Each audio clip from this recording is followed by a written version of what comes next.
Sir, আমার 1,000 টাকা দিবেন। আমার মা না অনেক অসুস্থ। আমি যখন ফার্মেসিতে ওষুধ কিনতে গেছিলাম না, তখন আমার ওষুধে 1,000 টাকা কম পড়ে গেছে। স্যার, আপনি আমার 1,000 টাকা দিলে আমি আমার মায়ের জন্য ওষুধ কিনতে পারবো। দেন না স্যার আমার 1,000 টাকা। টাকা দেখছস আর আইসস আমার কাছে ভিক্ষা চাইতে না? তোদের মতন লোকদের সমস্যা কি? তোর মা যদি এতই অসুস্থ হয়ে থাকে, যাইয়া কাজ কইরা টাকাই না ওষুধ কিনতে পারস না, ভিক্ষা করস কে? তোর শরম করে না? মায়ের অসুস্থতার নাম কইরা ভিক্ষা করস? যা বের হ, আমার কাছে কোনো ভিক্ষা টিক্ষা নাই। না না স্যার, আমি মিথ্যা কথা বলতেছি না। আসলে আমার মা অনেক অসুস্থ, তার জন্য ওষুধ কিনতে গেছিলাম। বেশি না, 1,000 টাকা কম পড়ছে। আপনি দেন না আমার 1,000 টাকা। স্যার, এই ছেলেটারে দেখে আমার মনে হচ্ছে না ও মিথ্যা কথা বলতেছে। আমার মনে হয় ও সত্যিই বলতেছে। ওর মায়ের ওষুধ কেনার জন্য 1,000 টাকা ওরে দিয়ে দেন না। আরে তুই কি পাগল টাগল হয়ে গেছিস? তুই ওকে চিনিস? তুই যা, তোর নিজের কাজ গিয়া করগা। যা। এই তুই এইখানে দাঁড়ায় রইছস কে?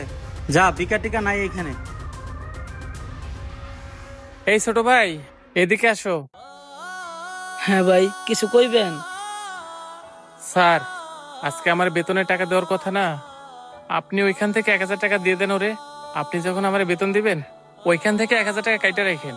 তার মানে টাকাটা নিয়ে তুই ওরে দিয়ে দিবি? আচ্ছা, তোর টাকা তুই যা ইচ্ছা তা করগা। এলো তোর 1,000 টাকা। এই নাও ভাইয়া 1,000 টাকা। তোমার মায়ের ওষুধ কেনার জন্য টাকা কম পড়ছে না, তুমি এই টাকাটা দিয়ে তোমার মায়ের জন্য ওষুধ কিনো। আরে ভাই, টাকায় আছো কেন? এই নাও, টাকাটা নিয়ে যেয়ে তাড়াতাড়ি করে তোমার মায়ের জন্য ওষুধ কিনো, নইলে তোমার মা আরো অসুস্থ হয়ে যাবে। আর হ্যাঁ, তোমার যদি আরো টাকার প্রয়োজন হয়, তুমি কাল সকালে তোমার এই ভাইয়ের কাছে চলে আসবা, আমি তোমাকে টাকা দিয়ে দেবো। ভাই, আপনার অনেক ধন্যবাদ। আপনি কোনো চিন্তা করেন না, আমি যত তাড়াতাড়ি পারি আপনার টাকাটা আপনারা ফেরত দিয়া দিব। না না, তোমার টাকা ফেরত দেওয়ার কোনো প্রয়োজন নাই। তোমার যদি আরো টাকার প্রয়োজন পড়ে, তাহলে আমার কাছে চলে আসবা। শুক্রিয়া ভাই, আমার একটু তাড়াতাড়ি যাওয়ান লাগবো। তাড়াতাড়ি যাই ওষুধ না কিনলে আমার মা আবার অসুস্থ হয়ে যাব। আরে তুই পাগল টাগল হয়ে গেছিস গা নাকি? তুই দেখি অনেক বড় দানবীর হয়ে গেছস। তোর নিজের ঘরেই তো খাওয়ার কিছু নাই, আর তুই অন্যের উপকার করতে গেছস। স্যার, আপনি শোনেন নাই, কোনো অসহায় মানুষকে যদি সাহায্য করেন তাহলে অনেক সওয়াব হয়, আর আল্লাহ অনেক খুশি হয়। আরেকটা কথা স্যার, এই 1,000 টাকার জন্য আমি তো ক্ষুধায় মরে যাব না, বরঞ্চ এই 1,000 টাকা দিয়ে ও যদি ওর মায়ের জন্য ওষুধ কিনে, তাহলে হয়তো বা ওর মা বেঁচে যেতে পারে। এইবার বুঝতে পারছেন স্যার, টাকাটা আমার থেকেও ওর অনেক প্রয়োজন। স্যার, আপনি ভাবছেন ও মিথ্যা বলতেছে, এই জন্য আপনি ওকে সাহায্য করলেন না। স্যার, ও মিথ্যা বলুক বা সত্য বলুক, সেটা তো আল্লাহ দেখতেছে। আজকে যদি সত্যি সত্যি 1,000 টাকার ওষুধ কিনতে না পেরে ওর মা যদি মারা যায়, আর স্যার, আপনি একবার ভেবে দেখুন তো, আজকে যদি ওই ছেলেটার জায়গায় আপনি থাকতেন আর 1,000 টাকার জন্য সবার কাছে যাইতেন, কেউ যদি আপনার 1,000 টাকা না দিত, আর ওই 1,000 টাকার জন্য আপনার মা যদি মারা যেত, তখন আপনার কেমন লাগতো? আচ্ছা, অনেক বড় জ্ঞানী হয়ে গেছিস তুই। জানি না কবে তোর আক্কল জ্ঞান হবে।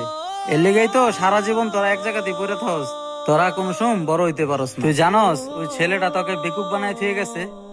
তুই জোরে টাকাটা দিলি, ওই টাকাটা নিয়ে খারাপ জায়গায় ব্যয় করবো। তুই এইভাবে টাকা দান না করে কিছু টাকা জমা, আর নিজের পরিবারের জন্য চিন্তা কর।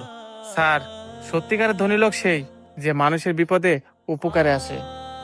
স্যার, আপনি জীবনে তো অনেক কিছু কামাইছেন, গাড়ি বাড়ি ব্যাংক ব্যালেন্স সবকিছু করছেন। আমার মনে হয় না সেগুলো কোনো মানুষের উপকারে আসছে। এই জন্য তো আপনি 2 মিনিটের ভিতরে সিদ্ধান্ত নিয়েছেন যে ও মিথ্যা কথা বলতেছে। একবার মন থেকে ভেবে দেখুন তো, আজকে যদি 1,000 টাকার জন্য ওর মায়ের কিছু হয়ে যায়, তখন এর জন্য দায়ী থাকবে কে? একটা কথা মনে রাখবেন স্যার, আপনাদের মতো বড় লোকের সম্পদের ভিতর গরিবের হক ওই আল্লাহ সেট করে দিছে। আজকে যদি 1,000 টাকা ওরে দিয়ে দিতেন, না আপনি গরিব হইতেন, না ও বড় লোক হয়ে যেত। কিন্তু আপনি যদি 1,000 টাকা ওরে দিয়ে দিতেন, তাহলে ওর অনেক বড় উপকার হয়ে যেত, ওর মায়ের জন্য ওষুধ কিনতে পারতো। হ্যাঁ ভাই, তুই ঠিকই বলছস। আমি আজকে 1,000 টাকা না দেওয়ার কারণে ওর মার বড় কিছু হয়ে যেতে পারতো। আমি না কোনোদিন কখনো কারো উপকারই করি নাই। আজকে না তোকে দান করা দেখে আমার চোখটা খুলে গেছে।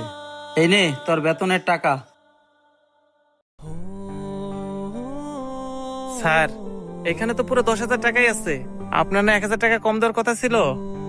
আরে রাখ, মনে কর তোর মাধ্যমে ওই ছেলেটারে আমি টাকাটা দান করছি। আর ওই ছেলেটা যদি কালকে আসে আমার সাথে দেখা করতে কইস। আচ্ছা ঠিক আছে স্যার। ভিডিওটি যদি আপনাদের কাছে ভালো লেগে থাকে তাহলে অবশ্যই বেশি বেশি লাইক কমেন্ট এবং শেয়ার করে দিবেন। ধন্যবাদ।